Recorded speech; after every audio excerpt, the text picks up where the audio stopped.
Faire sa veille, anticiper, communiquer, évoluer, changer. Pas toujours simple dans notre quotidien professionnel RH. J'entends encore trop souvent, mais on n'a jamais fait comme ça. Cela m'a donné envie de nous aider et à voir notre métier RH différemment. Bienvenue donc dans On n'a jamais fait comme ça, le podcast de ceux et celles qui font avancer la profession ressources humaines, de ceux et celles qui nous proposent, à nous RH, des solutions pratiques et concrètes. Je suis Florent Le Tourneur, fondateur de We Feel Good, agence marque employeur et communication RH. Merci d'avance de votre fidélité. Si ça n'est pas encore fait, abonnez-vous pour ne pas rater les prochains épisodes. J'espère d'ailleurs que cet épisode ouvrira pour vous le champ des possibles et vous donnera envie de faire bouger les lignes RH dans votre entreprise. C'est parti et bonne écoute. Avant de démarrer, je suis fier d'accueillir un tout nouveau partenaire sur On n'a jamais fait comme ça. Lucas. Lucas, une entreprise qui propose des solutions autour de la gestion RH et des dépenses collaborateurs. Alors Lucas, je l'utilise quotidiennement depuis 8 ans. Et ce que j'apprécie surtout, c'est le soin qu'ils ont apporté au design et à l'ergonomie des interfaces pour les rendre très faciles d'utilisation et sans faire l'impasse sur la rigueur métier des logiciels RH. Mais Lucas, ce ne sont pas que des logiciels de gestion RH. C'est aussi une entreprise atypique, indépendante d'esprit et qui n'hésite pas à expérimenter des pratiques managériales hors du commun. Et c'est sans doute ça qui m'a plu. Défier les normes établies comme je tente de le faire chaque semaine avec vous, avec On n'a jamais fait comme ça. Pour les découvrir, c'est très simple, lucas.fr, Lucca. Hello à toutes et à tous et bienvenue pour ce nouvel épisode de On n'a jamais fait comme ça. Aujourd'hui, je suis ravi d'échanger avec Ludovic Tafanel. Comment vas-tu, Ludovic ? Eh ben, ça va très bien, Florent. Tout va bien, bonne semaine. C'est une bonne semaine, le soleil est de retour. Donc il est de retour et un peu de chaleur aussi. Ouais. Ça fait du bien. Ouais. Ça fait du bien.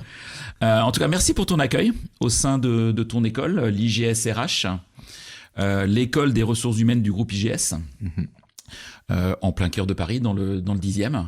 Ouais. Je te propose que tu nous parles bien sûr un peu de cette école dans quelques minutes. On abordera aussi le sujet de la formation des professionnels RH, formation initiale, formation continue. Mais ce qui se passe aujourd'hui en formation, peut-être qu'il va se passer demain aussi en termes de formation, là, on va faire un peu de prospective. Mais pour commencer, j'aimerais bien revenir sur ton parcours. Donc avant d'être l'actuel directeur des programmes de l'IGS RH, qu'est-ce que tu faisais ? Quelle est ton histoire ? Alors, moi je suis diplômé d'une école de commerce, donc je suis pas un puriste, je n'ai pas été diplômé d'une école RH. J'en connais d'autres. Voilà, il y a des gens à qui ça arrive, je m'excuse auprès de mes étudiants tous les matins, je vous rassure. Donc diplômé d'une école de commerce, moi je suis tombé dans la banque à l'époque. D'accord. Et la banque c'était vraiment une école où les gens se développaient beaucoup, tu passais des postes tous les 3 ans, donc il y avait une vraie culture du développement, donc j'ai touché la RH finalement par le côté managérial d'abord. Et puis ensuite, j'ai atterri dans la finance. Dans la finance pour aller évaluer les entreprises justement sur leur gestion des ressources humaines. Ok. Donc pour un investisseur de place où l'idée c'était de compléter les critères d'investissement. Il y avait bien sûr les critères financiers, on va pas se cacher. D'accord. Mais l'idée c'était de trouver une méthodologie pour, si je veux investir dans cette boîte sur le long terme, comment moi, en tant qu'investisseur externe, je peux essayer d'aller challenger finalement l'entreprise, la boîte, pour voir ce que vraiment demain, les compétences seront au rendez-vous, le développement sera au rendez-vous. Donc ça, j'ai fait ça 3 ans. En parallèle, j'ai fait une thèse à Paris 1 sur le lien entre RH et performance. Et puis, ça m'a vraiment permis de voir pas mal de choses sur la place. Ça m'a donné, j'avais déjà des convictions sur le fait que les RH c'est stratégique bien évidemment, mais là je parle à un public conquis, donc il y a même pas besoin de le défendre. Et puis j'ai eu la chance et l'opportunité de rejoindre l'école IGS RH il y a 10 ans, au moment où on ouvrait le laboratoire de recherche, donc avec ma casquette de prof et d'enseignant-chercheur. Donc ça c'était une belle aventure aussi. Et t'as pas voulu aller sur un poste de RRH, DRH dans l'univers bancaire, assurantiel ou dans un autre monde Non, ce que je trouvais intéressant, alors déjà moi j'ai eu la chance au bout d'un moment pendant ma thèse de donner un cours, de donner des cours et puis ça arrive, t'es dans un endroit, t'es en train de faire ton métier et puis il y a une petite illumination où tu te dis je suis au bon endroit en fait. Ouais. T'as pris plaisir à le faire. Ouais. Au-delà du plaisir, t'es à ta place quoi. Ça c'était très fort, donc vraiment l'enseignement m'a beaucoup plu. Et puis ce que je trouvais intéressant pour le coup chez l'investisseur, c'est que je voyais beaucoup de choses, donc on avait une vision un peu globale, une vigie, donc c'est vrai que ce côté un peu transverse aussi me plaisait beaucoup. Ce que je retrouve aussi dans le côté un peu recherche, finalement. Voilà. Donc c'est vrai qu'effectivement, j'ai pas eu pour le moment encore. On sait jamais. La vie est faite de voilà. Mais effectivement, l'envie de mettre les mains dans le cambouis dans une fonction RH dans une entreprise donnée. Mais j'avais vraiment envie aussi de partager des convictions et d'être à un endroit où on forme une nouvelle génération de RH aussi, parce que on va en parler, mais il y a de plus en plus d'enjeux et c'est vrai que c'était important. Enfin, je trouvais que ça avait du sens et que c'était une façon d'avoir de l'impact en tout cas. Ok, très très clair. Donc une dizaine d'années que tu es au sein de cette école. Ouais. Il y a des échelons dans une école. Enfin, comment ça fonctionne? Comment est-ce qu'on devient directeur des programmes? Qu'on devient chef, quoi? Sous-chef, petit chef. Non, j'étais enseignant-chercheur pendant 5 ans, et puis l'occasion s'est présentée à la direction de l'école, effectivement, qui a été un petit peu renouvelée, remodelée. On avait un gros travail à faire sur le contenu RH. On est une école très ancienne, donc on a pour nous d'avoir la transition. L'idée, c'était d'allier tradition et modernité. Donc c'est vrai que ce poste de directeur des programmes n'était pas exactement créé comme ça auparavant. Et il a été créé il y a 5 ans. Donc j'ai eu l'occasion de saisir l'opportunité. J'étais ravi. Et c'est là où on s'est un peu reposé effectivement sur comment on forme un RH aujourd'hui, qu'est-ce qu'on doit leur apporter, quels sont les parcours qu'on peut offrir, pourquoi, comment. Donc des questions moi, qui me passionnaient. Donc j'ai pris... Donc du coup, en tant que directeur de programme, tu travailles, je dirais, sur le moment présent. Je sais pas, la rentrée, par exemple, de septembre 2024. Qui commence. Quel programme on va proposer à nos étudiants, nos étudiantes, etc. Mais est-ce que tu travailles aussi peut-être sur de la prospective en te disant, dans 3-5 ans, il va falloir qu'on aborde ces sujets-là dans nos formations parce que ce sont des sujets qui font bouger la profession RH.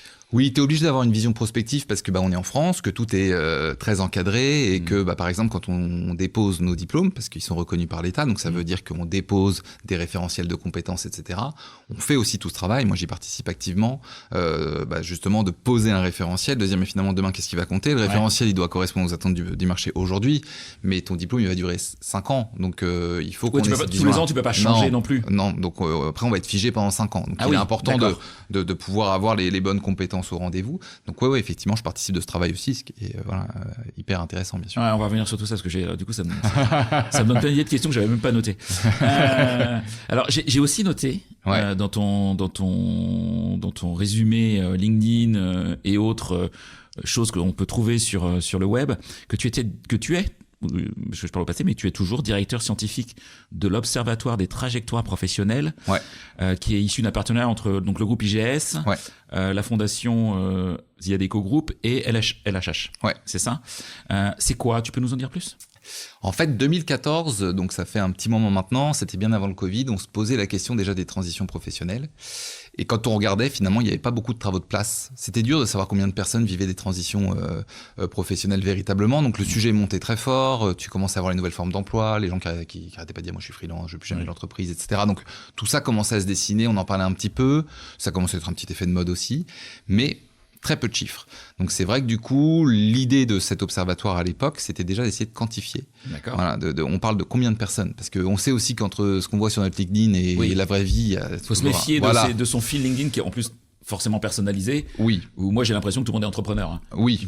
Mais oui, tout le monde. C'est juste pas la vraie vie, quoi. Tout le monde est en télétravail, bien sûr. Tout le monde est en télétravail. Chaque freelance gagne à peu près 10 000 euros par mois. Voilà. Donc, et puis il y a une vie de rêve en plus. Donc et être heureux tous les jours, quoi qu'il arrive. Donc effectivement, il y a notamment, mais ça on en reparlera. C'est aussi un enjeu pour nous auprès de nos jeunes. Mais il y a la représentation qu'on se fait du travail qui est quand même très éloignée de plein de réalités vécues par les Français au travail. Donc l'idée c'était d'essayer d'avoir une base objective. Donc on interroge régulièrement 1000 personnes représentatives de la population active occupée en France. Et on les interroge au début sur leur parcours, voir un petit peu combien il y avait de transitions. Déjà à l'époque, il y en avait 1 sur 5 qui avait connu une transition professionnelle dans l'année. C'est énorme. Beaucoup. C'est énorme. Bah oui. Et on est passé à 1 sur 4 avec les années. Donc c'est un vrai phénomène de fond qui se dément pas.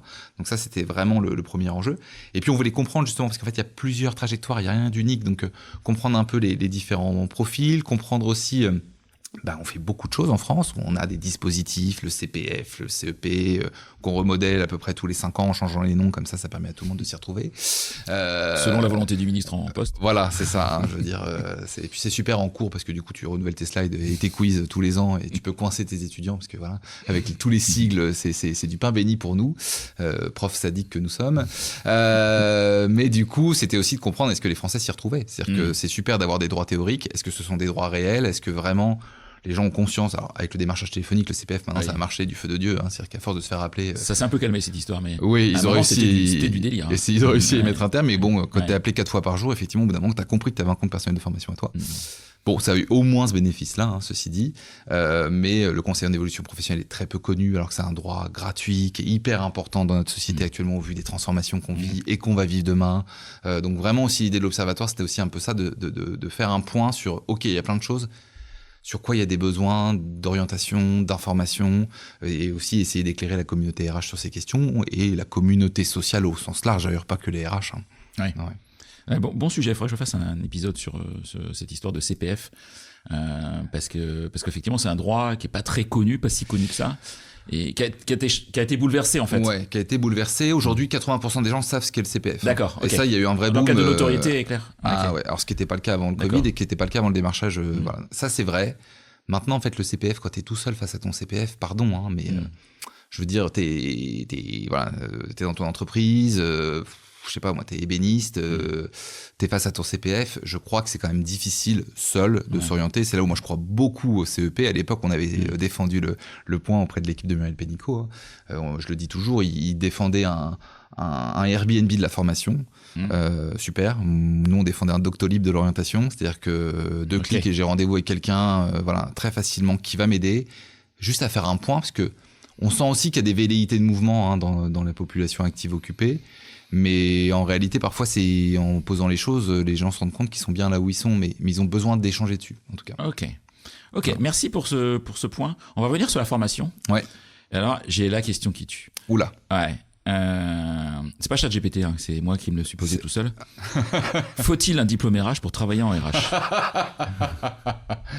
J'ai encore vu un post LinkedIn hier. Je suis recruteuse et je suis pas formée en RH. Est-ce que je suis une mauvaise recruteuse? Je ne pense pas. D'ailleurs, le recrutement est-il de la RH ou n'est-il pas de la RH? C'est un autre débat. Bah oui, non, en fait les deux questions se rejoignent en réalité. Alors moi je vais avoir, alors bien évidemment qu'il y a plein de gens qui ont des parcours hors RH et qui finissent RH, c'est pas le souci. Heureusement que rien n'est figé, heureusement que le diplôme ne fait pas tout.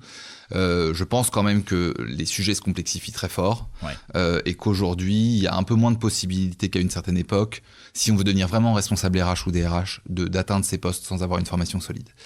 Il y a trop d'enjeux, trop de questionnements pour pouvoir le jouer comme ça, mais il faut pas connaître que de la RH pour être un bon DRH. Donc c'est là où il y a aussi des ouvertures, c'est-à-dire qu'aujourd'hui on demande à un DRH d'être vraiment business partner, donc de comprendre véritablement la stratégie de la boîte, de comprendre les métiers, de comprendre les compétences techniques. Donc ça, pour le coup, on peut très bien l'avoir sans avoir été formé en RH.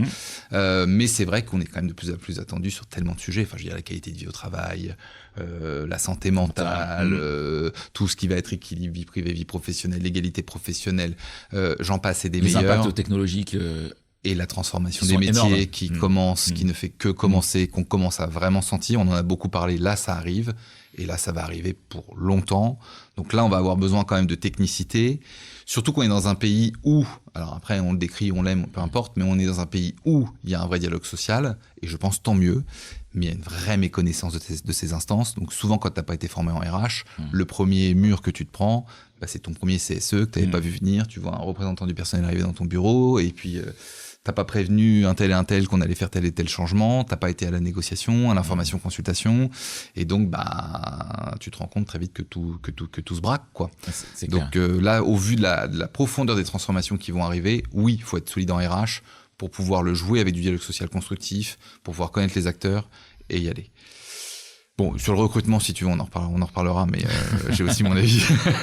Tu peux le donner, hein?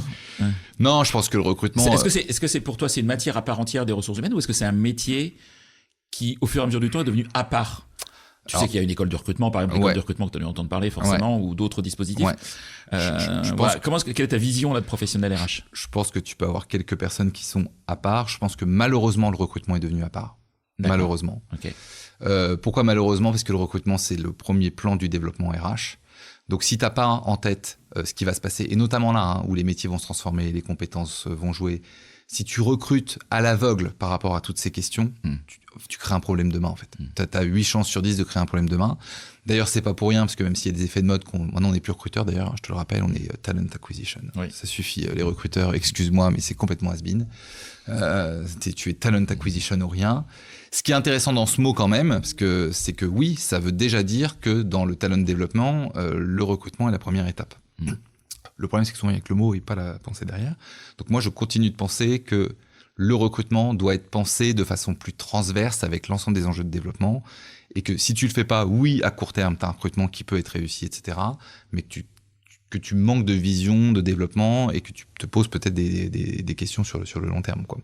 Donc, je veux bien qu'il y ait une partie des acteurs, peut-être côté cabinet, côté chasse, qui soit peut-être plus décorrélés des besoins de l'entreprise. Ça, pourquoi pas. Mais quand tu es en entreprise, pour moi, être recruteur en entreprise, si tu n'as pas une vision globale des ressources humaines et si tu n'as pas ce premier point-là, je pense que c'est difficile d'avoir un recrutement qui va être en synergie avec ce que tu vas faire par la suite, quoi. Ok. Alors, le métier de RH, il est, si on prend LinkedIn, il peut être vite décrié. Pas que LinkedIn. Ouais, ou pas LinkedIn, mal connu, ou en tout cas avec plein d'a priori sur le métier. T'es un méchant qui licencie les gens, etc. Ou qui répond pas aux candidats, ou enfin voilà, j'en passe, c'est des meilleurs. Pourtant, vous aujourd'hui à l'IGSRH, vous recrutez dès le bac. On peut commencer en post-bac au sein de l'IGSRH. Donc ça m'a plutôt marqué. Toi, j'avais pas conscience de ça. Comment est-ce que vous faites aujourd'hui pour valoriser la fonction RH auprès des plus jeunes qui sont peut-être en seconde, en première, en terminale, qui vont faire des choix d'orientation pour leur dire mais tu sais que la fonction RH, ça peut être pour toi. Alors, comment vous les touchez aujourd'hui? Ouais, la fonction RH, elle est décriée, il suffit d'aller en soirée. Hein. Tu fais quoi? Je suis dans une école RH. On peut former au RH parce que les miens, ils y sont pas passés. Bon, je te passe des meilleurs. Tu le vis comme moi. On a les soirées qu'on mérite et les amis qu'on mérite, mais voilà. Donc oui, il y a un RH bashing qui existe et qui est très sensible. Étonnamment, la jeune génération n'a pas cette vision-là. Hein. D'accord. Ce qui est intéressant, c'est que là, effectivement, alors on a ouvert ce bachelor post-bac il y a 6 ans maintenant. Justement parce qu'on pense que la fonction RH c'est tellement densifié que ça devient intéressant aujourd'hui. Hein, je veux dire, pendant 40 ans, on a fait du post-bac plus 2, post-bac plus 3 et c'était, je pense, suffisant et pertinent. Il y avait pas avec besoin à l'époque. 2 ou 3 ans de formation, voilà, avec 2 ou 3 ans de formation, ouais. C'était suffisant pour. Okay. Aujourd'hui, l'idée, c'est quand même de les prendre plus tôt parce que plein de sujets. Et au-delà des sujets, les modes de collaboration ont changé. Donc, on profite aussi de ce bachelor pour leur faire toucher du doigt l'intelligence collective. Et on profite du fait qu'ils sont un peu table rase parce qu'ils n'ont pas encore commencé une formation universitaire, par exemple, pour pouvoir, dès le début, instaurer des façons d'être, des façons de collaborer, etc. Pour revenir à ta question de comment tu les attires, non, il y a un intérêt. Il y a un intérêt, nous, on les rencontre en salon, on les rencontre en forum lycée. Ils connaissent un peu la fonction, étonnamment. Faut savoir aussi que le lycée a beaucoup changé versus notre vision à nous. Tu as des filières STMG qui ont des options RH affichées. Mais même sur des bacs généraux, tu as des options aujourd'hui liées à l'économie, liées à... parfois à la géopolitique, etc., où ils voient des choses étonnamment très liées au RH. Et moi, j'ai des étudiants de 17 ans devant moi qui parfois me bluffent en entretien de sélection parce que véritablement, ils ont une vision qui est intéressante, quoi. D'un fois, on est venu me challenger, 17 ans, mais oui, mais vous pensez pas qu'avec la transformation des métiers, le digital, la fonction RH, ça va devoir se renouveler? Oui, alors c'est une question super intéressante. Je suis ravi d'avoir ce genre de questions. Mais 17 ans, quoi. Ouais. Je me prends une petite claque. Mais c'est bien. C'est pour ça que j'aime ce métier. Et comment on leur parle? La seule chose, c'est qu'il faut essayer de leur faire, les faire atterrir sur ce qu'est la fonction en tant que telle. Donc, on a créé un atelier, nous, où on les met en situation pendant 1h30, 2 heures. Donc, ils sont à la tête d'une biscuiterie et puis ils tiennent plusieurs rôles sur le changement managérial, justement pour dépasser le côté, la RH, c'est le recrutement, l'empathie et la bienveillance. Oui, mais là, au vu des enjeux qui arrivent demain, j'ai fait RH parce que j'aime les gens, quoi. Voilà, faut aimer les gens. Il faut aimer les gens. Mais c'est pas suffisant. Hein. Malheureusement, ce sera pas suffisant. Hein. Ouais, voilà. Ouais. Donc, on veut leur faire toucher du doigt ça, et déjà, on les met dans une situation de transformation, de quelque chose de très traditionnel qui se transforme. Et quel rôle ils vont devoir jouer? Ça leur plaît beaucoup de toucher du doigt. C'est une génération qui est très engagée quand même, donc. Quand même arrive à leurs oreilles tout ce qui se passe dans le monde du travail avec la diversité et l'inclusion qui leur tient énormément à cœur. Ils ont vu aussi des générations de parents un peu chahutés parfois par le monde du travail. Hein. Je veux dire, on est aussi, ils sont pas vides quand ils arrivent. Et c'est une génération qui a quand même quelques idéaux et qui a envie de changer des choses. Donc la fonction RH les attire plus tôt, finalement. Le tout pour nous, c'est de les faire atterrir pour qu'ils comprennent bien ce que c'est et qu'il n'y ait pas un mismatching au début en croyant que la RH, ça va juste être écouter les autres et trouver des solutions uniquement individuelles à quelqu'un qui vient dans ton bureau et puis j'ai un problème, alors je règle le problème d'un tel et puis après oui, mais il y a plein d'autres dimensions qu'il va falloir prendre en compte, avec plus de hauteur et plus collective. De toute façon. Collective, clairement. Parce que le côté individuel, bien sûr, fait partie du métier, mais Mais c'est pas ce qui nous attend demain. Ou alors faut pas faire ça. Ouais. On peut être, il y a d'autres structures pour faire, pour accompagner effectivement des individus sur tel ou tel sujet. Ok. T'as commencé à en parler. Comment est-ce que vous adaptez vos programmes? Moi, c'est un sujet qui me taraude, pour avoir échangé aussi avec d'autres amis. Toi, je vais prendre un exemple très concret. On en a parlé très rapidement, mais on n'a pas cité le mot. Mais l'IA. Ouais. L'IA percute tous les métiers, percute les RH. Évidemment, enfin, il n'y a pas de raison qu'on y échappe. Ouais. Tu disais il y a quelques minutes que entre le moment où vous déposiez un programme et le moment où vous pouvez quelque part le modifier, il se passe 5 ans. C'est une éternité dans le monde, parce qu'il y a 5 ans, on est en 2024, on est en 2019, on n'a même pas passé le Covid. Donc comment est-ce que vous faites pour, certes, avoir un temps long, mais en même temps aussi avoir un temps court sur de l'actualité qui fait bouger aussi notre profession? Il y a 4 ans, sur nos 5e années, avant qu'ils sortent, on a lancé ce qu'on appelle chez nous à l'école des parcours d'expertise, où en fait, en début d'année, ils ont le choix entre 4 grandes thématiques que je renouvelle tous les ans en fonction de l'actualité. Donc ils choisissent, donc ça déjà c'est super parce que ça leur permet un peu d'aller en fonction de leurs affinités.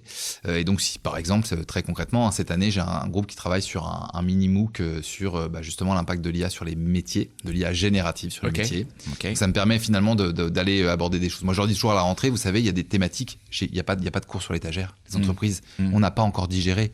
Les entreprises sont en train d'expérimenter, sont en train d'explorer. Et ce qu'on veut aussi avec ces parcours d'expertise, c'est que eux se mettent en posture d'explorateur. Parce qu'on a beaucoup reproché au RH d'être des gens très administratifs, un peu bleus, qui du coup n'osent pas innover, n'osent pas y aller, etc. Donc nous, notre objectif, c'est de les mettre dans certaines situations où ils vont devoir justement se mettre en quête de propositions, de prototypage, etc. Le parcours d'expertise, c'est tous les mercredis. Ils sont avec nous une semaine par mois, et tous les mercredis, ils sont sur ce projet-là, qu'ils présentent du coup aux anciens qui viennent en soirée. Donc c'est aussi éduquer la communauté RH. Ouais. Et donc on traite ces sujets-là. Donc j'ai ce sujet-là, j'ai une équipe qui travaille sur un podcast sur dessine-moi le job de mes rêves, parce qu'aujourd'hui on sait même plus comment satisfaire quelqu'un. C'est-à-dire qu'on sait plus quoi offrir. Enfin, je veux dire, le contrat social dans l'entreprise est quand même très chahuté. On a l'impression que les nouvelles générations veulent tout. Voilà, donc on a un programme qui de toute façon sur les fondamentaux ne bouge pas, parce qu'il faut des fondamentaux forts en RH. Faut pas se leurrer, faut pas tout balayer non plus. Faut pas jeter voilà. Non, c'était réagir à l'actualité en fait. Mais effectivement, sans attendre 5 ans. On se ménage si tu veux sur le programme, on se ménage toujours 15 à 20% du programme où il y a cette liberté là. Ok. Et où on va aller capter effectivement des choses du moment. Et puis on veut aussi leur faire des petits électrochocs. Ils travaillent sur l'intelligence collective, et la personne qui anime ça, c'est Pôle emploi, c'est quelqu'un de chez Pôle emploi. Parce que chez Pôle emploi, ils ont un laboratoire. France Travail. Alors maintenant France Travail, mais Pôle emploi de l'époque, tu as raison, mais Pôle emploi de l'époque a quand même depuis des années, malgré l'image qu'on en a, un laboratoire sur l'innovation managériale. Exact. Ouais. Et donc ça, c'est aussi une petite claque que je leur mets à la rentrée en disant, voilà, parce que parfois, ils ont l'impression que l'entreprise, t'es dans une grosse boîte avec un beau nom, que c'est forcément là où tu fais le mieux, où t'es le plus innovant. Donc en fait, on essaye aussi, voilà. C'est intéressant, de les acculturer, de démonter des clichés, c'est pas la taille de la boîte qui fait l'innovation du tout. Du tout. Donc, t'as des PME aujourd'hui qui font des trucs formidables, la formation en situation de travail, qui s'en sont saisis, etc. Puis les grandes boîtes, parce que structurées différemment, ont du mal à y aller. Donc, oui, puis c'est plus compliqué. Moi qui ai travaillé dans des grosses structures, tu veux prendre le sujet du moment, tu vas mettre en place la semaine de 4 jours. Quand tu crées ta boîte, tu peux y aller tout de suite. Quand tu as 10 000, 20 000, 50 000 salariés dans je ne sais combien de BU d'organisation et de sites, c'est pas possible. Tu mets pas ça en 8 jours. Enfin, c'est juste impossible. Donc ça nécessite effectivement d'autres réflexions. C'est ça, on veut qu'ils s'ouvrent, d'aller chercher ailleurs et pas de croire que c'est le CAC 40 qui est toujours en innovation. Ils en font plein, bien évidemment. Ils ont des moyens aussi. Donc sur certains sujets, ils sont bien plus en avance et c'est normal. Tu prends la data RH, le big data RH, ils ont beaucoup plus de données depuis longtemps. Donc forcément, c'est plus facile pour eux. Mais ce que tu cites est très juste. La semaine de 4 jours, les nouvelles organisations de travail, ça joue dans les PME aujourd'hui. Parce que tu te réunis, t'es 100, t'arrives à trouver une organisation plus facilement. C'est eux qui sont agiles aujourd'hui sur ces questions-là. Et quelle est l'importance de l'internationalisation dans votre cursus ? Voilà, moi qui ai mon niveau d'anglais qui est excellent le 31 décembre vers 4h du matin, où là je suis à peu près bilingue en anglais. Mais personne ne me comprend et ne m'écoute. J'ai un niveau assez faible en anglais. Aujourd'hui, tu vois, évidemment je regarde pas le marché, moi, mais je le regarde d'une autre manière, on va dire, pas à titre personnel. Je vois bien que sur les fonctions RH, si t'as pas un minimum de niveau, en tout cas en anglais, voire d'autres langues, ça devient effectivement compliqué. Est-ce que ça, c'est une évolution que tu as vue aussi ces dernières années ? Est-ce que vous y participez vous-même ? Est-ce que vous envoyez vos étudiants X mois, semestres, années à l'étranger ? L'école, depuis plus de 15 ans maintenant, a développé des doubles diplômes avec des universités partenaires. Donc ça, on a lancé ça il y a plus de 15 ans. On continue l'international. Tous les ans, les étudiants peuvent partir à l'international. Et un vrai départ, hein, j'entends un semestre d'études dans une université partenaire qu'on choisit parce que c'est un programme en RH, donc c'est une façon de voir vraiment quelque chose de différent.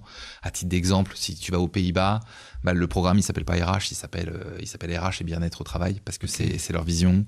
Tu vas aller en Allemagne, tu vas être très sur la compétence, parce que tu as un tissu technique, donc eux, la RH, c'est d'abord comment j'anime les compétences. Donc en fonction, on présente les destinations en montrant aussi ces enjeux-là et ils se positionnent par rapport à ça. Donc ça, c'est hyper intéressant. Donc ils reviennent très enrichis de tout ça. Donc oui, on a fait un gros virage international.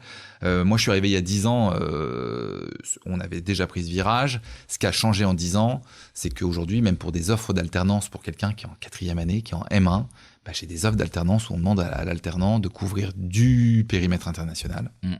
Donc j'ai une étudiante qui travaille pour une entreprise en France, mais qui est gérée par une entreprise japonaise. Et puis vu que c'est la France, en fait c'est le point d'entrée de l'Europe, qui est 2 pays pour eux, à savoir la France et l'Italie. Donc autant te dire que là, en termes d'interculturel, tu t'éclates parce que les Italiens, c'est des Français ou pas. Et puis géré et structuré par des Japonais. Et elle vit ça en étant à 22 ans en M1. Tu vivais pas ça avant. Ouais, et c'est intéressant parce que tu vois, moi chez We Feel Good, moi je plaisante quand je parle pas anglais, je me débrouille, mais franchement j'ai pas un super niveau. Par contre, je me suis entouré de gens qui ne parlaient quasiment que, qui savent parler anglais. Faut savoir s'entourer de meilleurs que soi toujours. Et parce que tu vois, sur les sujets de marque employeur. Très vite, tu vas accompagner une entreprise française sur sa marque employeur. Si elle a un site, et ça nous est arrivé, je vois une entreprise qu'on accompagnait qui est dans le nord de la France en cybersécurité, ils avaient un site au Canada, ils avaient un site au Japon, un site en Allemagne. Tu peux pas dire, non, la marque employeur pour une entreprise de 200 personnes, c'est juste la France. Et puis les 20 collaborateurs au Japon, on s'en occupe pas.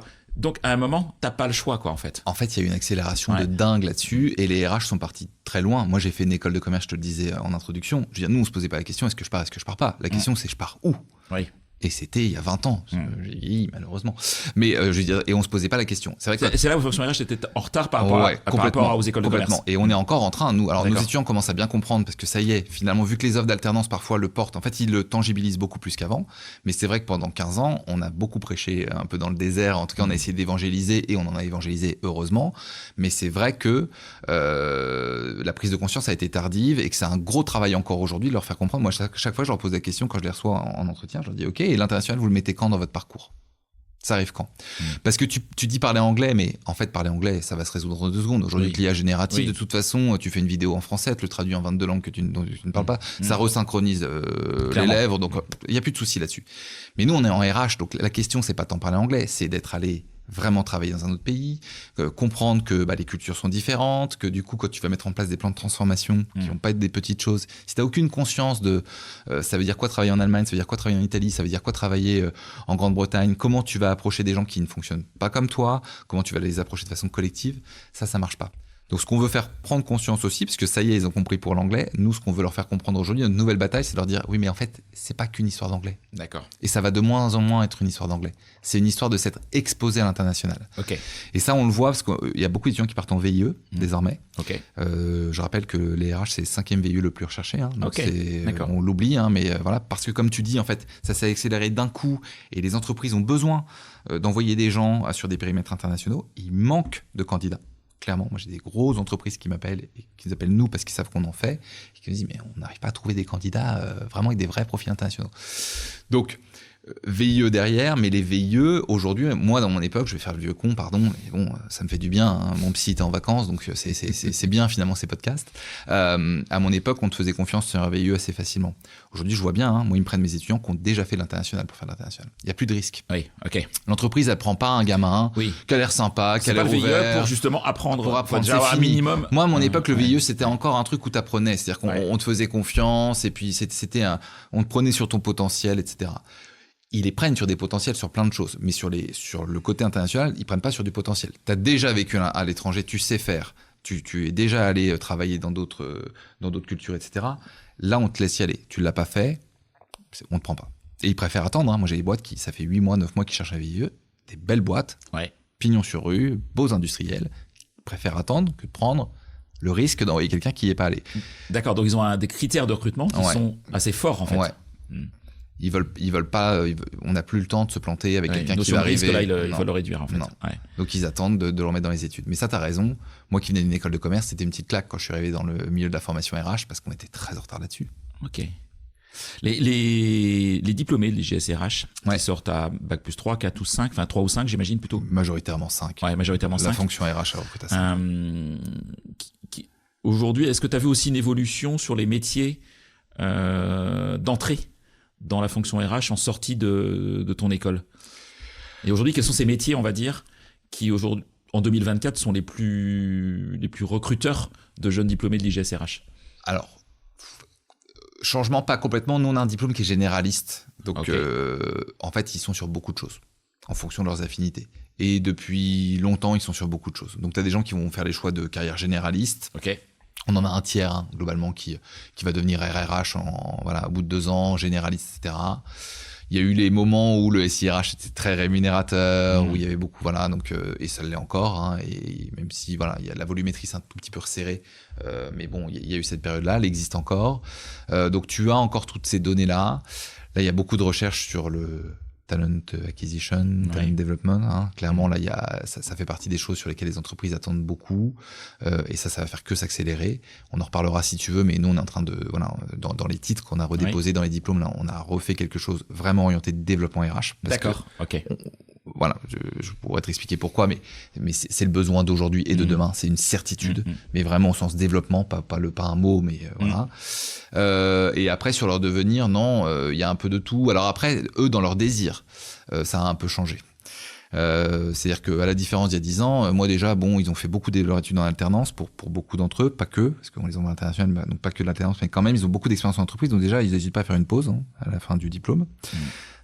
Chose que nous, on ne connaissait pas. Tu cherchais ton CDI et une fois que tu t'y accrochais. Ils peuvent prendre du CDD à la place d'un CDI. Ça les dérange pas du tout.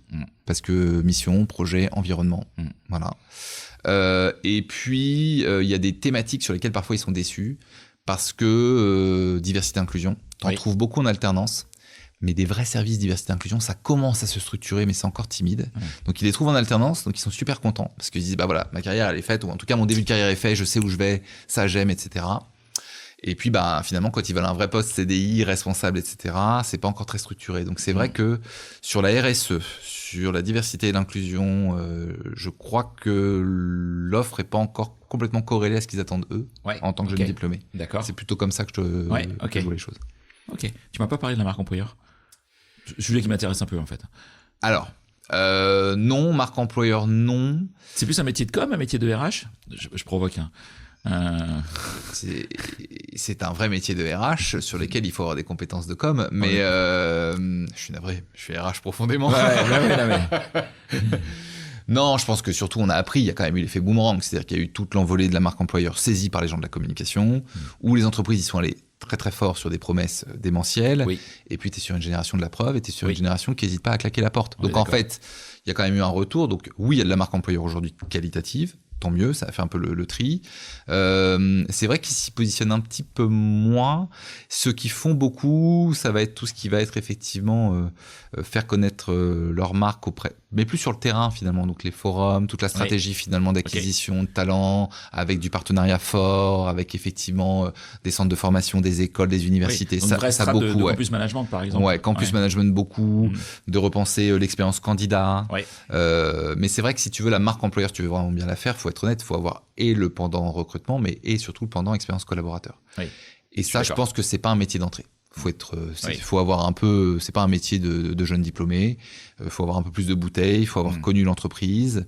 Faut être passé, à mon avis, par plusieurs strates RH pour faire une vraie proposition de valeur qui tienne la route. Donc c'est vrai qu'en sortie, ils l'ont moins. Ça arrive plus tard. Ok.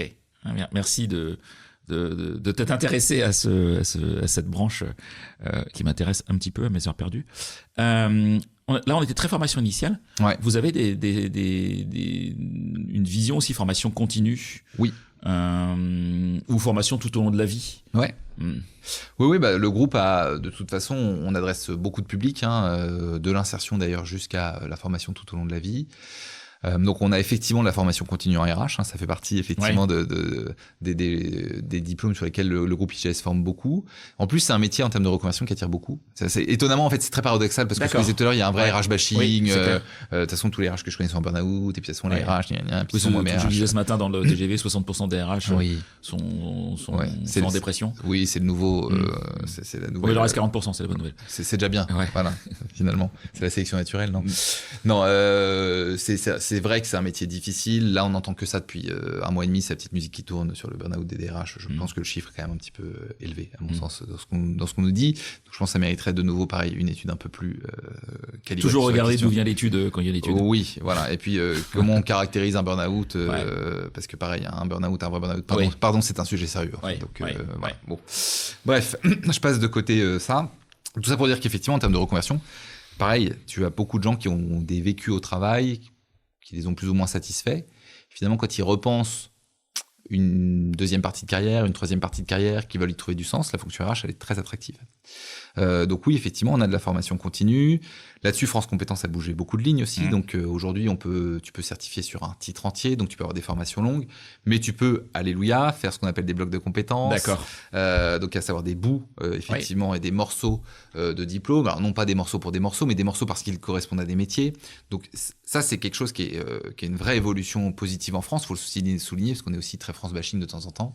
Mais on peut revenir au métier RH parce qu'il y en a beaucoup, en prenant un morceau de formation, et donc c'est aussi ce qu'on fait nous, en offrant par exemple une clé d'entrée sur, comme tu le disais tout à l'heure, le recrutement, le talent acquisition, on va commencer, et puis dans 2 ans je compléterai en allant sur 3 mois d'un bloc de compétences sur le développement des talents, et puis au fur et à mesure je me crée mon petit portefeuille, voilà, et puis ça équivaut à un diplôme entier, quoi. Donc ça effectivement ça marche très bien. Il faut souligner la VAE aussi, qu'il faut qu'on continue et sur lesquels il va falloir que tout le monde, tous les acteurs sociaux accélèrent très fort.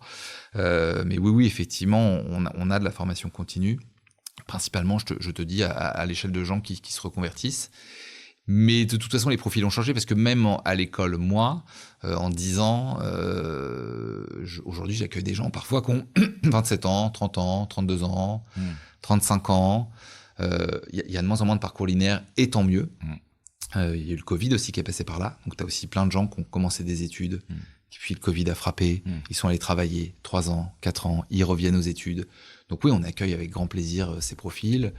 C'est des profils en plus pour nous qui sont hyper intéressants parce que quand même, la fonction RH, quand tu as connu le monde de l'entreprise avant, c'est super parce que quand nous, on peut finalement venir les former, mais qu'eux ont des réalités terrain dans la tête, ou un répertoire de situations qu'ils ont pu connaître, de la situation réelle, c'est une super synergie, donc on adore. Ouais. Alors, moi, j'ai tendance à penser que aujourd'hui, dans le monde dans lequel on vit, on est étudiant tout au long de sa vie, en fait. Ouais.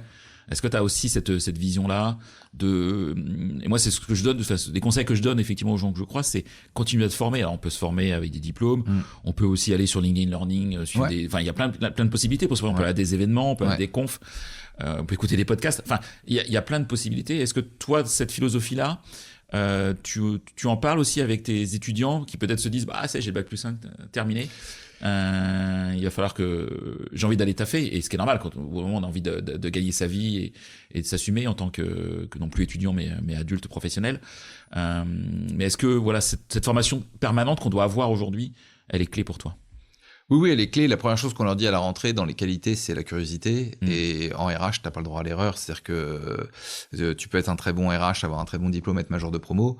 Le monde évolue tellement vite que 3 ans après, il y a une grosse partie de tes compétences qui seront obsolètes. Donc, je veux dire, la vraie qualité, c'est d'avoir été très bon en formation. Je suis ravi d'avoir des majors, attention. C'est pas le souci, mais c'est d'être capable justement de se remettre en cause, de continuer d'apprendre, etc. Donc c'est vraiment quelque chose qu'on travaille avec eux tout au long du parcours, avec des cours qui sont de la veille, très clairement. En droit social, tu peux pas. De toute façon, le droit social évolue, donc c'est une des matières sur lesquelles on le joue.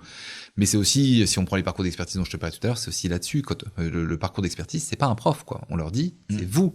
C'est vous allez chercher de l'info, vous la digérez, vous en faites quelque chose parce que c'est le dernier message, c'est-à-dire que vous êtes sur votre dernière année. Maintenant, il faut comprendre que ça va être à vous de vous prendre en main. On passe le bâton, quoi. C'est-à-dire que on vous a beaucoup offert, beaucoup donné, pour que vous puissiez vous développer. Et au fur et à mesure, nous on se retire tranquillement. Et sur certains dispositifs, c'est vous qui êtes vraiment acteur de votre parcours. Ça fera sourire certains anciens s'ils écoutent parce qu'ils l'ont tellement entendu ce mot. Mais en tout cas, oui, c'est ce qu'on essaye de leur inculquer en leur disant voilà, à partir de maintenant. Il y a tout à disposition. En plus, c'est une génération qui a on n'a plus les excuses d'avant, quoi. Hein. Il y a beaucoup de choses à disposition, donc il y en a peut-être parfois trop. Hein. Aujourd'hui, l'enjeu c'est de trier, mais oui, c'est ce c'est le message qu'on essaie de leur donner sur toute leur 5e année, leur dire à partir de maintenant, c'est. Parce que devenir alumni après, j'imagine que vous avez un programme de suivi des alumni, d'accompagnement. Je sais pas comment vous fonctionnez. Oui, effectivement, on a beaucoup d'alumni sur la fonction RH. On a formé 1 sur 4 quand même en France, donc on en a un petit peu.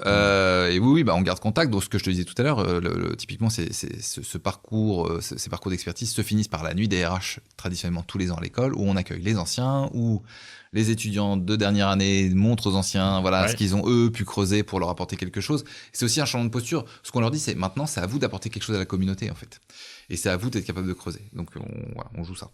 Ok, j'ai envie de venir sur un peu le futur, un peu de prospective. Alors la question elle est vague, elle est trop vaste, mais tu vas y répondre comme toi tu le ressens. C'est quoi les défis majeurs de la fonction RH ces prochaines années, et donc en conséquence les impacts sur la formation. Ce que je te disais tout à l'heure, on a repositionné un de nos diplômes très fortement sur le développement. Alors tu vas me dire, le développement, on en parle depuis 40 ans, donc qu'est-ce qu'il y a de nouveau, Ludovic? T'es gentil. J'ai été moi responsable de RH. Voilà. Alors déjà, le mot a disparu pendant quelques années. Il y a toujours des modes, c'est ça qui est sympa, un peu partout. Puis la RH, il y a beaucoup de modes quand même. Hein. Donc le mot avait un peu disparu, il revient, parce que je pense que ça y est, on comprend que justement, du recrutement jusqu'à la gestion de carrière, en fait, c'est un tout, et que ça doit être pensé dans un continuum, sinon on fait rien de bien. Jusqu'à l'offboarding, moi je dirais, mais après ça c'est... Ouais. En sachant que les gens peuvent revenir désormais. Voilà. Donc, je sais plus, je vois la stat, c'est... Alors, une stat, il paraît qui circule, c'est 13% il y aurait 13% de salariés boomerang en France. Moi, j'ai pas été compté, hein. Mais voilà, donc c'est pas neutre en tout cas. Non, c'est pas neutre. Et puis tu peux revenir autrement. C'est-à-dire qu'aujourd'hui, avec les nouvelles formes d'emploi, beaucoup quittent leur. Moi, j'ai beaucoup de gens autour de moi qui sont mis freelance. Mais enfin, le premier client, c'est la boîte d'avant, donc c'est un classique. Donc voilà, donc de toute façon, c'est dans l'écosystème et c'est important et c'est un enrichissement. Donc faut pas minorer ça. Non, le développement va revenir au cœur avec toute la transformation des métiers. Enfin, je veux dire là, on commence à toucher du doigt. Ça y est, l'IA générative, on l'a tous testé. En fait, on en a tellement parlé, mais c'était tellement abstrait. Oui. Que on se faisait peur finalement. C'était anxiogène. On en a tous, la première fois qu'on a découvert ChatGPT, moi je me rappelle, on a tapé un truc tout fier. On a vu une réponse et fait waouh. Enfin bon, une fois sorti de ça, faut aller plus loin en tout cas avec l'IA générative. Exactement. Ce que sont en train de faire pas mal de fonctions RH, c'est-à-dire que d'acculturer et de faire comprendre à leurs salariés ce que ça veut dire pour leur propre métier. Oui. Et là, ça y est, on rentre dans le dur. Ça va transformer et il y a 80% des compétences attendues, en tout cas des tâches qui vont être faites possiblement par l'IA générative, plutôt bien faites. Donc comment on va repositionner le métier? Donc là, c'est comment on accompagne ça. Ça, c'est le premier gros défi, c'est la transformation des métiers et des compétences par l'IA générative, mais par la décarbonation, par tout ce qui est en train de taper fort. Donc ça, c'est gros enjeux. Donc on avait repositionné il y a 4 ans notre programme de 5e année sur être un acteur RH de la transformation. Mais on renfonce le clou en revenant sur du développement parce qu'il va falloir être très bon en développement, parce qu'il va falloir développer les gens très vite.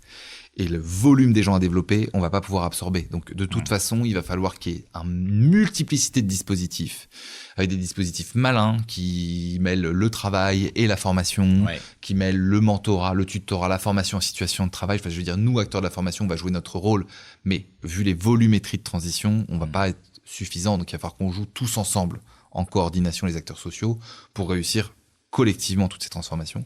Donc là, il va falloir que les RH soient très solides en développement. Donc c'est vraiment un des gros enjeux qu'on pointe, nous, qui est un premier élément. Le deuxième, on en parlait tout à l'heure, c'est qui dit transformation, dit transformation sans casse. Transformation sans casse, ça veut dire transformation dans un dialogue relativement constructif. Donc c'est vrai que nous, on a beaucoup renforcé dans les cours depuis 3 ans des modules où il y a de la co-intervention. Avant, c'était un prof RH, c'était un professionnel RH qui faisait le cours seul. Désormais, quand on a des cours sur la transformation, piloter la transformation, etc., t'as le RH qui vient, qui explique son point de vue. T'as un cabinet de conseil qui vient sur tout le côté relations sociales. Tu as des avocats en droit social qui viennent t'aider sur comment tu vas faire l'infoconsulte avec ton CSE.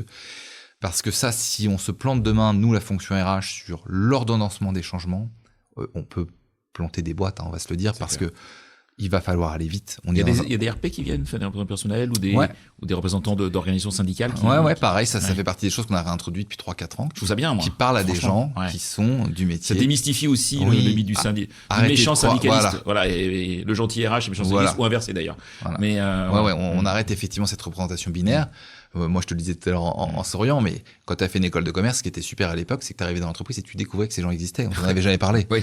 Donc, tu étais d'une naïveté, d'une candeur. Tu étais formé à devenir le grand patron de demain. On t'avait même pas monsieur qui a un chasuble rouge, là. Ouais, c'est ça. Qu'est-ce qu'il fait devant l'entrée? Pourquoi il est pas content? Voilà. Qu'est-ce qu'il a? Pourquoi il donne des tracts? Qui est cette personne? Donc, l'idée, effectivement, c'est qu'il touche du doigt qui sont ces gens, le fonctionnement des fédérations, des confédérations, et puis surtout qu'ils puissent parler avec eux, se rendre compte, comme tu dis, que même en fonction des différentes étiquettes, t'as des gens qui sont constructifs, Bien sûr. qui sont là pour construire, parce que c'est leur engagement premier, même si derrière il peut y avoir des postures politiques, etc. Tout ça est à décrypter, bien sûr, mais je veux dire, oui, effectivement, ces gens rentrent à l'école, vont à leur rencontre, et c'est hyper important pour nous. Pour moi, le parallèle vaut ce qu'il vaut, mais c'est ce que j'avais moi quand j'étais jeune RH et que je découvrais ça. Il y a les postures politiques quand tu élis président de la République, et puis quand tu élis ton maire, tu n'élis pas la même chose. C'est la même chose entre le représentant de tel ou tel syndicat national et puis l'élu que tu as dans ton usine.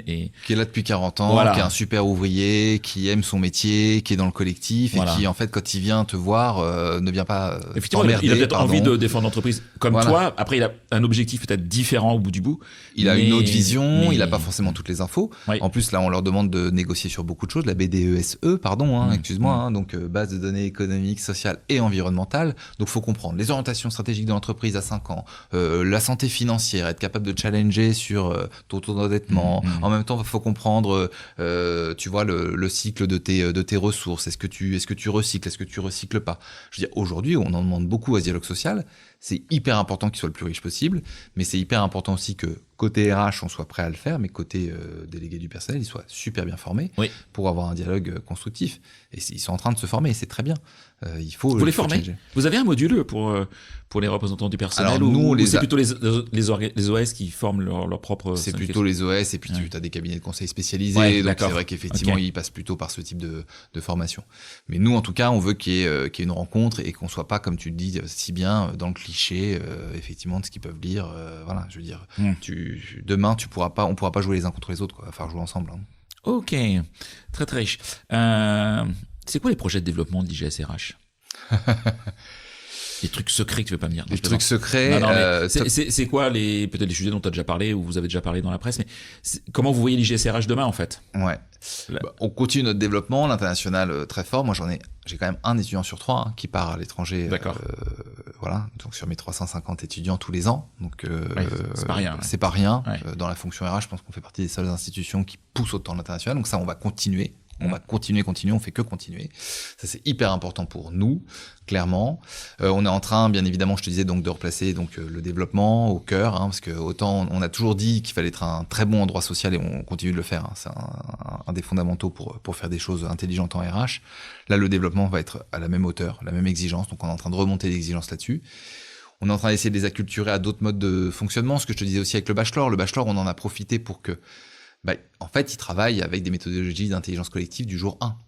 Ça paraît tout bête, mais on te fait souvent travailler en équipe, on t'a jamais appris à le faire. Donc ça, on veut qu'ils travaillent en mode projet.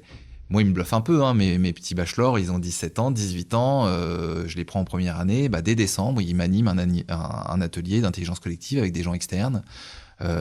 Où pendant 1h30, ils les font réfléchir, avec plein de choses de facilitation, etc. Ils m'ont fait ça en décembre avant de partir à Dublin, parce que ils partent à l'international.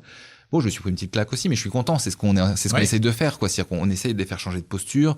On parlait de prototypage tout à l'heure, donc on essaye en tout cas d'avoir une fonction RH qui soit les mains dans le cambouis, qui fasse et qu'on arrête cette image d'Épinal du RH dans son bureau, dans sa tour d'ivoire au dernier étage, qui connaît pas les métiers, qui est là pour faire de l'administratif et qui est rattaché au DAF, du régalien, t'as le droit, t'as pas le droit, etc. Donc ça c'est qui ose aussi prendre des risques peut-être. Ouais. Là, il va falloir expérimenter. Donc il faut absolument y aller.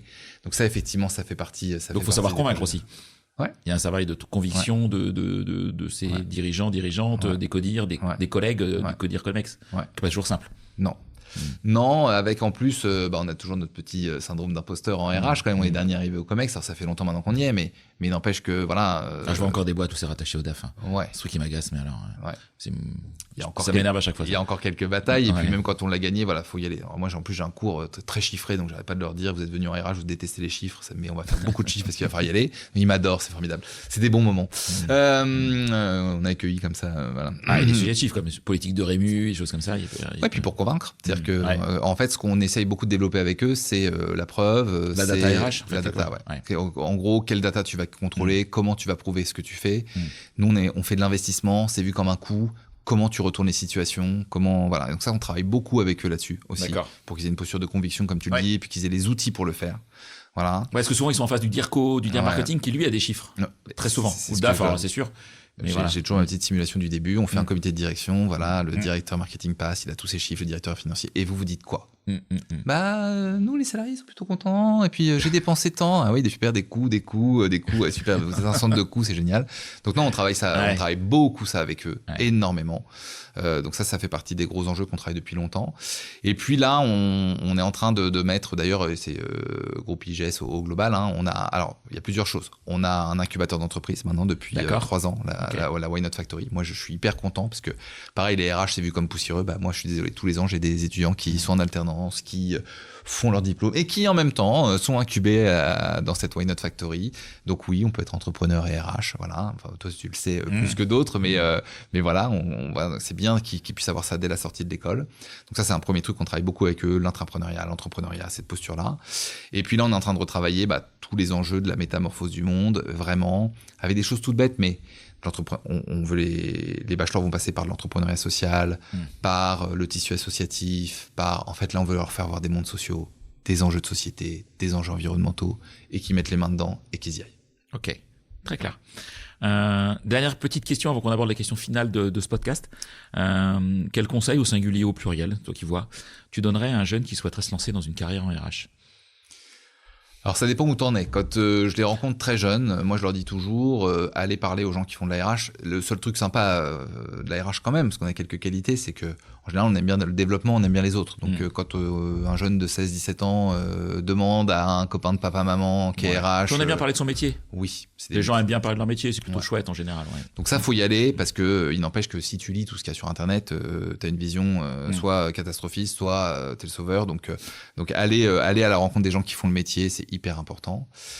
Et puis, plus globalement après, par la suite, cette ouverture, faut la garder. Là, on a des enjeux de société super forts. Donc on va pas pouvoir faire de la RH dans son coin, dans son entreprise. J'en ai même un peu marre qu'on parle d'emploi. Il va falloir revenir au métier. Il va falloir qu'on reparle collectivement des transformations qui sont devant nous. Il y a des gens qui l'ont fait. Il y a des boîtes qui y sont allées, Corian, Monoprix, qui se parlent pour faire des transitions collectives, etc. Il va falloir qu'on le fasse. Donc là, les RH entre eux doivent se parler. Les RH doivent parler aux branches, doivent parler aux observatoires des métiers émergents. Donc là, il faut que la sphère sociale se parle encore plus peut-être qu'avant. Il y a du dialogue, mais c'est quand même souvent un petit peu les mêmes personnes. Et les RH, parfois, sont tellement pris dans leur quotidien, j'avoue. Faut être honnête qu'ils sont pas beaucoup dans ces discussions-là. Donc là, il faut qu'on ait des discussions qui soient à tous les niveaux. Donc il est super important que ce dialogue il se fasse et pas que dans l'entreprise, quoi. Il y a une sphère sociale au global et au sens large. Voilà, tu t'évoquais tout à l'heure à mots couverts le coaching, l'accompagnement, mais on va avoir besoin de tous. Honnêtement, vu les transformations qui sont devant nous, faut qu'on soit tous ensemble, quoi. Alors, mes petites questions traditionnelles. Est-ce qu'il y a une question que je t'ai pas posée que tu aurais aimé que je te pose?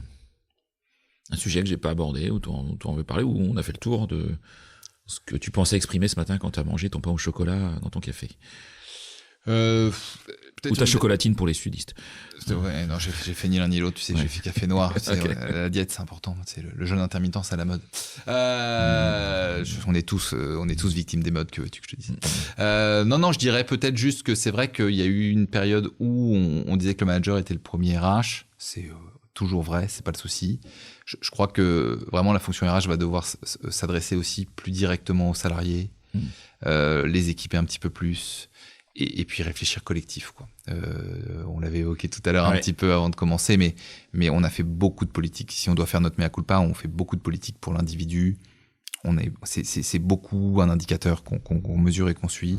Là, il va falloir retravailler les collectifs très fort, parce que c'est quand même une des problématiques qui, à mon avis, c'est plus la cause. Voilà, il y a plein de symptômes. T'as la santé mentale, t'as le manque de sens, t'as le quiet quitting. On a beaucoup parlé de tous ces mots à la mode. Je pense que quand même une des problématiques et sur lesquelles on n'est pas encore complètement outillé en RH, c'est comment je suis capable de cartographier les collectifs de travail, comment ils vont, est-ce qu'ils sont capables de se parler, est-ce qu'ils sont capables de parler des transformations qui arrivent, est-ce que ça peut pas jouer sans la fonction RH et il faut que la fonction RH se positionne là-dessus. Ok, très clair. Est-ce que tu aurais une anecdote à nous raconter qui t'est arrivée avec un étudiant, un prof, un professionnel RH? Quelque chose que tu n'as encore jamais avoué à personne. Avoué? Oh là là, c'est terrible. Non, il m'est arrivé à l'époque où j'étais investisseur avec les investisseurs, j'étais le plus jeune de la table en plus, donc c'était intéressant. Tu sais, j'étais un peu vu pour le stagiaire, donc c'était marrant. Pour revenir à la question initiale, est-ce qu'il faut être formé en RH? Voilà, tu fais un petit déjeuner dans un superbe endroit avec un vice-président RH, donc quelqu'un de très important, parce que quand t'es vice-président, t'es quand même quelqu'un d'une entreprise internationale, voilà, quelqu'un qui avait une vraie fibre RH parce qu'il venait de la finance, et qui t'explique que depuis que t'es en Chine, les accidents du travail diminuent drastiquement, c'est super, l'ouvrier chinois il est quand même bien mieux que l'ouvrier français, voilà, donc ça j'avais adoré. Parce que bien évidemment, ici, il avait juste pas les bons chiffres, c'est-à-dire qu'en Chine, c'était pas compté, quoi. Oui, donc voilà. Donc c'est une anecdote que j'aime beaucoup parce que il se rendait pas compte à quel point il était en train de nous livrer, nous investisseurs, une vision de lui. Voilà. Et puis il est sorti de son déjeuner, de son petit déjeuner ravi, pensant nous avoir fait un tour de claquette démentiel. J'aime bien cette anecdote parce que je crois quand même qu'on a une génération qui est pas naïve, quoi. Oui. Et que va falloir que beaucoup arrêtent avec la com, arrêtent avec voilà. Je suis en phase, hein. Je suis en phase avec ce sujet. Hein. Ouais. Si la marque employeur, je suis pour, mais il faut qu'elle soit réelle, Ouais. sincère, authentique. On dit ce qu'on fait, on fait ce qu'on dit, et pas en avant des trucs, quoi. Ouais. Parce que je vois de la marque employeur où en fait les gens essayent de mettre à l'extérieur l'employeur qu'ils aimeraient être, alors que c'est pas du tout ce qui se passe en interne. Ouais. Enfin, c'est cata, quoi. Et tu vois Et bien, les jeunes ne sont pas dupes, hein. Et les moins jeunes non plus, d'ailleurs. J'allais te dire, voilà, les jeunes ont un petit sourire en coin, quoi. C'est-à-dire que faut arrêter de, voilà. Donc non, j'aime bien rappeler que t'as beau être jeune, tu peux avoir un peu d'esprit critique, et puis faut arrêter le côté image, quoi. Ouais, ça c'est clair. Ok. Est-ce qu'il y a des personnes que tu me conseillerais d'interviewer sur ce podcast? Des professionnels RH que tu trouves intéressants et qui pourraient avoir leur place sur ce podcast. Clairement, alors j'ai en tête Mathilde Cause, je pense que sur tout ce qui est IA et puis surtout tout le travail qu'elle est en train de faire d'acculturation. Je la rencontre bientôt. Voilà, là, faut foncer. Je crois que tu as beaucoup de DRH quand même qui sont en train de bouger des lignes. Il se passe des choses, tu vois, on parlait de Corian tout à l'heure, ils font énormément de VAE par exemple. D'accord. Je crois qu'il va falloir aller voir aussi, parce que pourquoi le recrutement, je pense que ça doit devenir de la RH quand même. On parle de VAE inversé, de formation en situation de travail, tout ça, il va falloir que ça se mette en musique.